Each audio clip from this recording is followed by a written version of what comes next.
Muri ubu buzima ikiremwa muntu gihora gifite ubwoba bwo gutakaza bamwe gikunda, inshuti, umuryango ndetse n'abandi. Ibi ntibiba bihagije yuko ibi byagutera ubwoba, nyamara abahanga bagenda basobanura yuko umuntu uba wenyine abona ibisubizo by'ibibazo aba afite. Ese ibi bintu byo kuba wenyine ni izihe ngaruka nziza bigira? Ni iki bimarira umuntu wabikoze?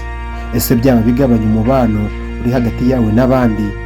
Nk'urugero rwiza, iyo umuntu yifashe akava aho yavukiye akajya gushakishiriza ahandi mu gihugu cyangwa se mu mahanga, ibi tugiye kubirebera hamwe, tugere dusobanukirwa buri jambo n'akantu ku kandi, ugenda umenya byinshi.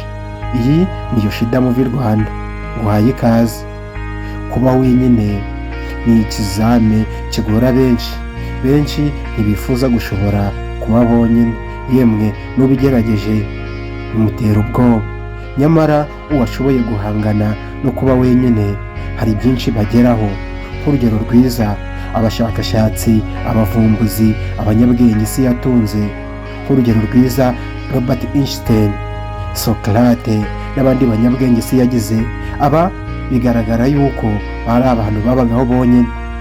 Gusa magingo aya ubwenge bari bafite bwatanze umusaruro ukomeye. Ibi dukomeza kugenda tubyinjiramo mu rukundo.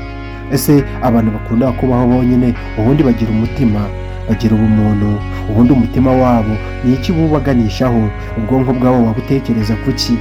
Reka byose tubinyuremo, tujye dusobanukirwa no kwiheza umuntu akaba wenyine.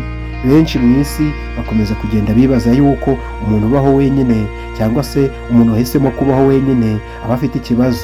Nyamara ibi ntabwo ariko bisobanutse. Umuntu ubaho wenyine rimwe na rimwe hari igihe aba ashaka ibisubizo by'ibibazo aba afite. Reka dukomeze turebere hamwe byinshi no guhitamo amahitamo yo kubaho wenyine. Hari bamwe bahitamo kubaho bonyine atari bo biturutseho, ahubwo ari ugukunda igihugu, akazi. Nk'urugero rwiza, hari umuntu ukura afite inzozi zo kuzakorera igihugu.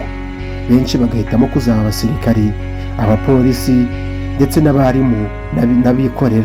Aba ni abantu bakunda kujya cyane kure y'imiryango yabo. Nyamara benshi mu nshuti, imiryango, ku mitima yabo cyangwa se aho bari batekereza yuko aba bantu baba banga. Hoya, ntabwo babanga, ahubwo babazirikana, babakurikirana, bita ku bintu byabo buri munsi ku mutima. Nyamara imyaka iragenda igahinduriza uyu muntu mutari inshuti, mudahura cyane bitewe n'imiterere y'akazi, ikirere ndetse n'igihugu.